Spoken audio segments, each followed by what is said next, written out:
So this is quite an exquisite scene where it's a town centre, but it's overlooking this beautiful view of the mountains. Construction is very paramount industry here, and right opposite us is a very busy, bustling street, and we've got a prominent feature of the post office just opposite here. It's a working building, and not quite sure how efficient the postal service is. And you've got this still one-way system going through a collection of cars which are waiting for petrol. So they're all queued up. There's a series of established businesses here. It's a good petrol pump here. Rajani is one of them. And this is a nice crossroads where all these cars come together. This is a one-way street where I'm on. So that's where all the cars are coming down. And there's another petrol pump on the other side here.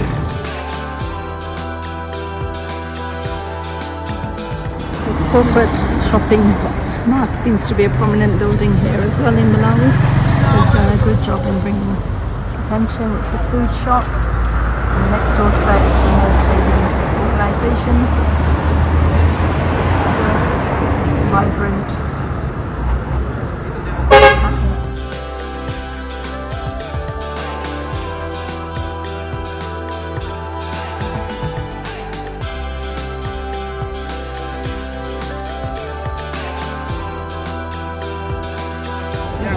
Something quite ingenious going on here.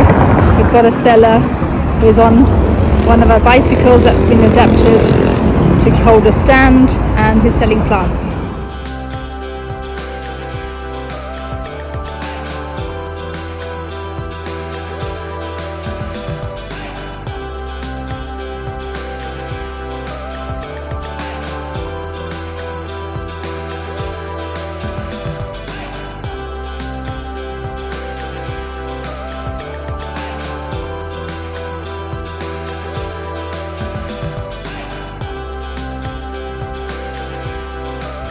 There's also quite a picturesque area in the background there. This must be part of the church, and this is just a natural ravine with the water down. It's very deep in fact,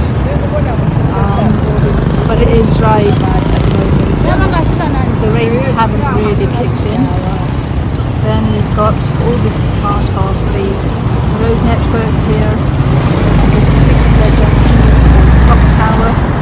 And you'll see a clock tower appearing. There we go.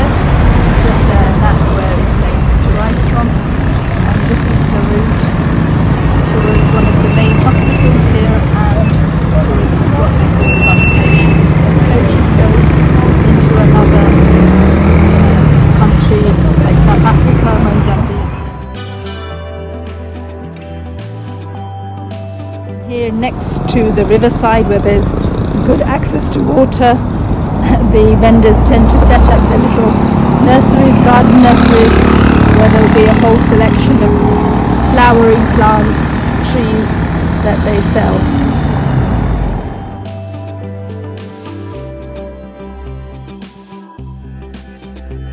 And the interesting thing is that the advertising boards actually have holes in them, and this is to help at night time for the lights to shimmer through. Very ingenious idea. This is a good example of why trees and planting trees is so important. It tends to provide imperative shade for the people who tend to walk and be waiting to do their work. So generally by a building site there will be vendors that set themselves up to be selling snacks to the building workers, and it is something which is a useful service to give and to have. So people here are very enterprising, and they do their best to support each other and work a system that helps to keep them all in employment and self-sufficient.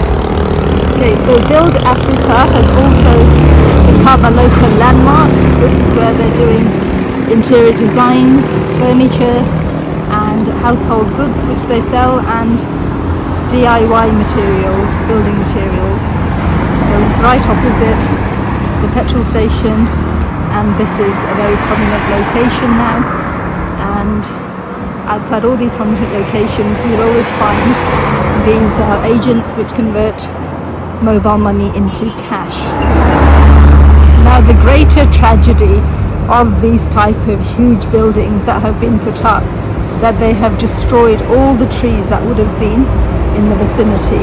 So they've not paid any attention to the need for nature to be incorporated as part of the design.